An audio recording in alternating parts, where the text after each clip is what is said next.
네, 예청자 여러분 안녕하십니까? 카플뉴스 앵커 제임스 안입니다. 오미크론 변이가 정점을 찍은 것처럼 보이지만 이번에는 또 다른 변종이 나타나 우려가 되고 있습니다. BA2라는 오미크론의 하위 변종인데 PCR로 검출이 잘 안 돼 스텔스 변이라고 합니다. 캘리포니아에서도 벌써 11건이 발견됐습니다. 지난해 한인회에서 신청을 도와드린 LA시의 기본소득 보장 프로그램이 25일부터 시행됐습니다. 선정된 주민 3,200명에게 첫 지원금 $1,000가 지급됐습니다. 한인들 중에도 선정되신 분들이 있으실 텐데 아직 파악은 못하고 있습니다. 오늘 한국 축구가 레바논을 1대0으로 꺾고 승리해 10연속 월드컵 진출이 거의 확정적입니다. 팀 쿡 애플 CEO를 한인 여성이 1년간 스토킹한 사건도 있습니다. 오늘 카플뉴스가 전해드릴 주요 소식들입니다. 자, 1월 27일 목요일 카플뉴스 지금부터 시작합니다. 여러분, 렛츠고!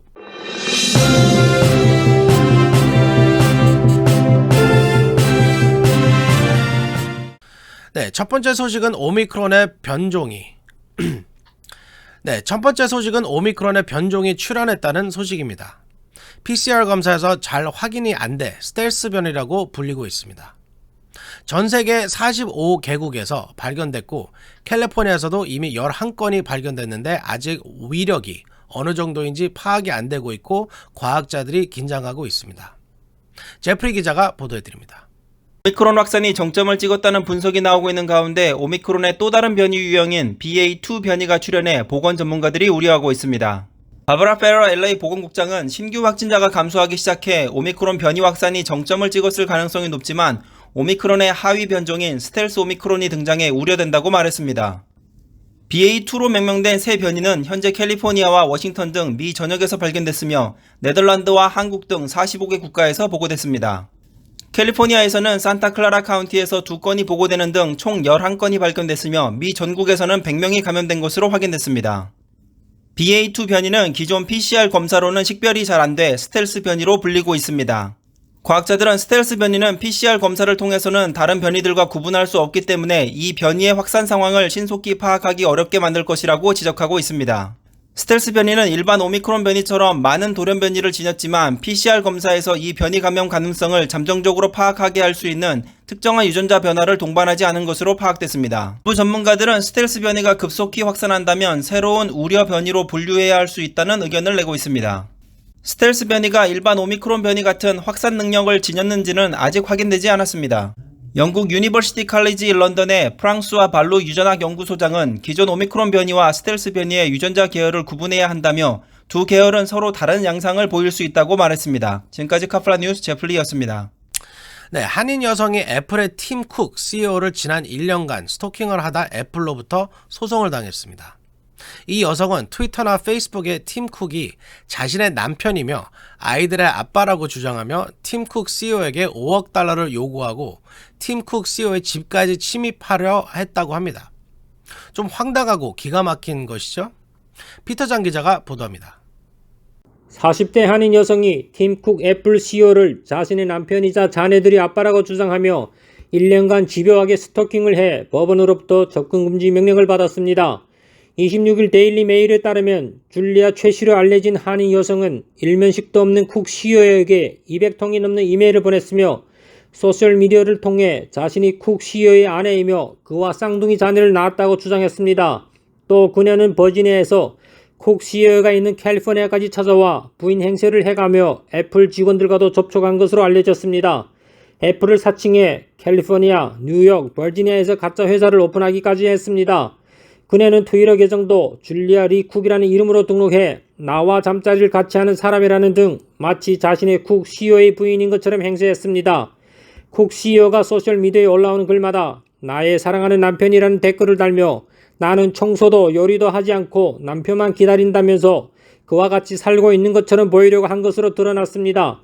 견디다 못한 애플 측은 최근 산타클라라 카운티 슈퍼리얼 코트에 줄리아 최 씨를 제소했으며 법원은 24일 접근 금지 명령을 내렸습니다. 쿡 CEO에게 200야드 내 접근을 금한다는 내용입니다. 애플은 서장에서 이 여성이 쿡 CEO를 상대로 변덕스럽고 위협적이며 기이한 행동을 해왔다고 주장했습니다. 또 최 씨는 쿡 CEO를 사적으로 만나기 위해 사유지를 2차례 침입하기도 했고 또 쿡 CEO에게 총알이 장전된 총과 탄핵 상자를 찍은 사진을 이메일과 트위터를 통해 발송했습니다. 성관계를 원하는 메시지도 보냈고 이 메시지에는 5억 달러를 요구하는 내용도 있었다고 애플 측은 밝혔습니다. 법원은 애플 측의 요청을 받아들여 지난 24일 접근금지 명령을 내렸으며 총기도 소지할 수 없도록 했습니다.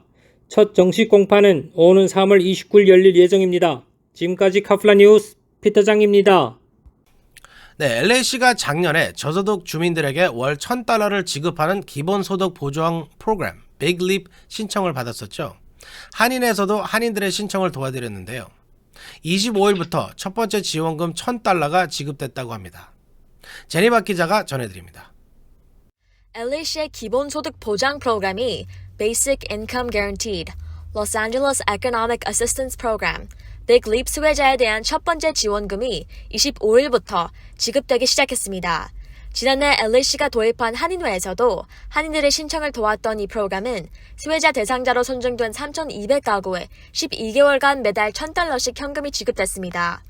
선정된 3,200가구는 LA시에 거주하는 부양 자녀가 있는 18세 이상 성인입니다.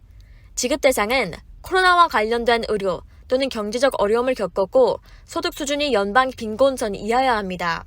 빈곤 기준은 1인 가구 기준 소득 수준이 12,880달러 미만이어야 하고 2인부터는 4,540달러씩 추가된 금액 선을 넘지 않아야 합니다.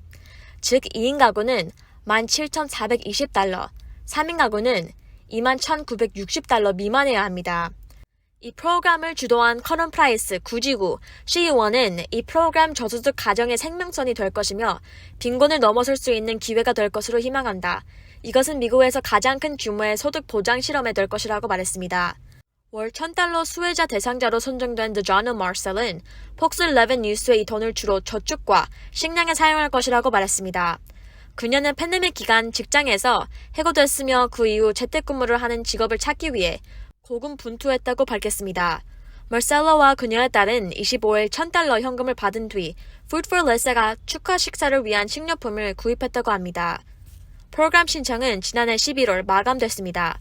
카플라 뉴스 제니박이었습니다. 네, 캘리포니아가 서류 미비 이민자에게도 식료품 지원금을 제공하는 CalFresh 수혜를 확대합니다. 차기 예산안에 이 예산이 포함된다고 합니다. 제프리 기자가 보도합니다. 캘리포니아가 55세 이상 서류 미비 이민자들에게도 캘프레시 혜택을 제공하는 방안을 추진합니다. 캘프레시는 저소득층 주민들에게 식료품을 지원하는 프로그램입니다. 개빈 뉴섬 주지사는 2,860억 달러의 새 회계년도 예산안에 캘프레시 확대를 위한 3,500만 달러 예산을 포함시킨 것으로 확인돼 새 회계년도부터 캘프레시 수혜 대상이 55세 이상 서류 미비 이민자들에게도 확대될 것으로 보입니다. 현재 이민자들은 미국에서 최소 5년간 거주한 저소득층 영주권자, 장애 관련 혜택 및 지원을 받는 이민자, 18세 이하의 영주권자에게만 캘프레시가 제공되고 있습니다.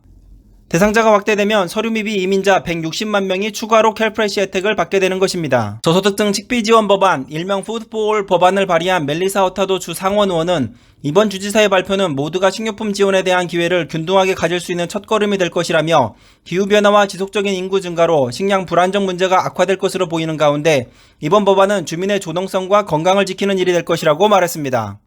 캘프레시는 연방 소득 상한선을 기준으로 저소득 개인과 가정의 식료품 구입 비용이 지원되는 프로그램입니다.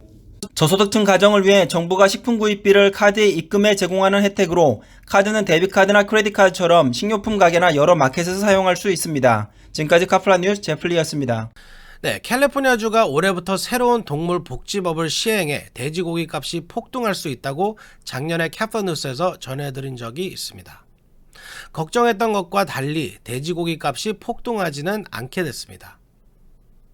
법원이 캘리포니아 돼지 사육 농가들의 청원을 받아들여 이 동물복지법 발의안 12의 시행을 일단 중지할 것을 명령했습니다. 법원이 동물복지법 시행을 위한 최종 규정 마련에만 2년이 소요된다며 시행 시기를 주정부와 농가가 합의해서 조정할 것을 명령했습니다. 또 시행 규정이 최종 마무리된 후에도 180일간 시행을 유예하도록 했습니다. 우려했던 돼지고기값 파동이 일어나지 않게 돼 다행입니다.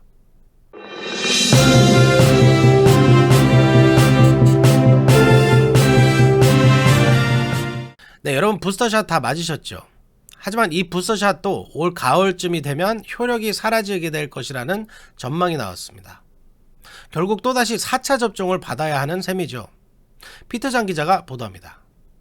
3차 접종을 모두 맞았더라도 올 가을이면 또다시 보호 효과가 사라질 수 있다는 주장이 제기돼 4차 접종 필요성이 대두되고 있습니다.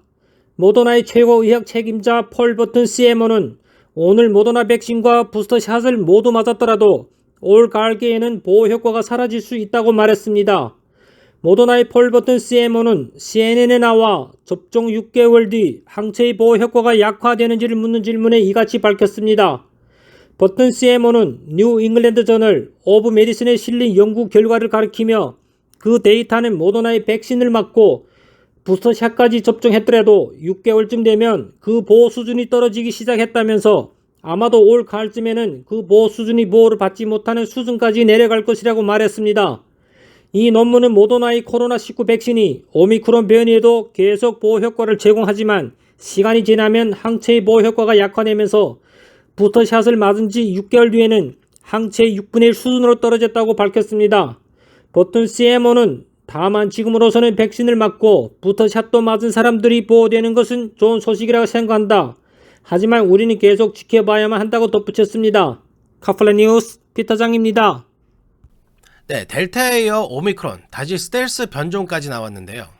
지금 미국이 모든 코로나 변이에 대응할 수 있는 만능 백신 개발을 진행하고 있다고 합니다. 제니박 기자가 보도합니다. 델타 변이에 이어 오미크론 변이, 그리고 다시 하위 변종이 스텔스 변이가 출현한 가운데 모든 코로나19 변이 바이러스에 효과가 있는 만능 백신을 만들기 위한 연구가 진행 중입니다. 앤토니 파우치 미국 국립 알레르기 전염병 연구소 NIAID 소장은 26일 기자회견에서 만능 백신 개발을 위한 연구 기관들에게 4,300만 달러의 연구 비용을 지원했다고 밝혔습니다. 파우치 소장은 코로나19 변이마다 유전자 코드가 조금씩 다르고 기존 백신이 완벽하게 효과 있는 것은 아닌 만큼 새로운 해법이 필요하다고 말했습니다. 파우치 소장은 2020년 9월 이후 코로나19 변이 바이러스는 알파, 베타, 감마, 델타, 오미크론 등 5가지가 나왔다며 분명 혁신적인 접근이 필요하다고 말했습니다. 현재 미국에서는 캘리포니아 공과대학 캘텍, 듀크대, 워싱턴대, 버스턴 소재 브리검 여성병원, 위스콘신 메디슨 캠퍼스 등에서 만능 백신 개발 연구가 진행 중입니다. 만능 백신 연구에 선두를 달리고 있는 건 월터 리드 육군 연구소입니다. 이곳에서는 원숭이 대상 실험에서 효과를 확인한 뒤 현재 인체 대상 한 단계 임상 시험을 진행 중입니다. 그러나 이러한 만능 백신이 당장 등장할 수 있는 것은 아닙니다. 많은 과학자들이 만능 백신의 등장까지 길게는 몇 년이 걸릴 수도 있는 견해를 내놓고 있습니다. 파우치 소장도 한두 달 내에 등장하리라 생각하지는 말기 바란다며 기존 백신도 입원 위험을 크게 낮추는 만큼 이를 접종해야 한다고 권고했습니다. 카플란 뉴스 제니박이었습니다. 네, 지난해 미국 경제 성장률은 5.7%로 집계돼 1984년 이래 37년 만에 가장 높았던 것으로 나타났습니다. 연방 상무부는 오늘 2021년 GDP가 5.7% 증가해 2020년 마이너스 3.4%에서 회복했다고 발표했습니다. 경제 성장 회복은 GDP의 70%를 차지하는 개인 소비가 늘었기 때문입니다. 실업률은 12월에 3.9%로 떨어졌고 평균 임금도 4.7% 올랐습니다. 하지만 시장에선 오미크론이 확산되면서 2022년 1분기 GDP는 2%대로 다시 감소할 것으로 예상하고 있습니다. 네, 여러분 오늘 한국 축구 경기 보셨나요? 한국 축구가 레바논 원정에서도 승전가를 부르며 10회 연속 월드컵 본선 진출을 바로 눈앞에 두게 됐습니다. 한국 축구 대표팀은 오늘 새벽 레바논 시돈의 시립 경기장에서 열린 레바논과의 2022년 카타르 월드컵 아시아 최종 예선 A조 7차전 원정 경기에서 전반 46분 조규성의 결승골로 1대0 승리를 거뒀습니다. 이로써 한국은 5승 2무, 승점 17, 무패 행진을 이어가며 A조 2위를 유지했습니다. 네, 한국은 3위 유나이티드 아랍 에미레이트 시리아와 홈 경기에서 2대0으로 이기는 바람에 본선 진출은 확정되지 않았습니다. 네, 오는 2월 1일 UAE 두바이 라시드 스타디움에서 7일 시리아와 8차전에서 승리해야 본선을 진출을 확정하게 됩니다.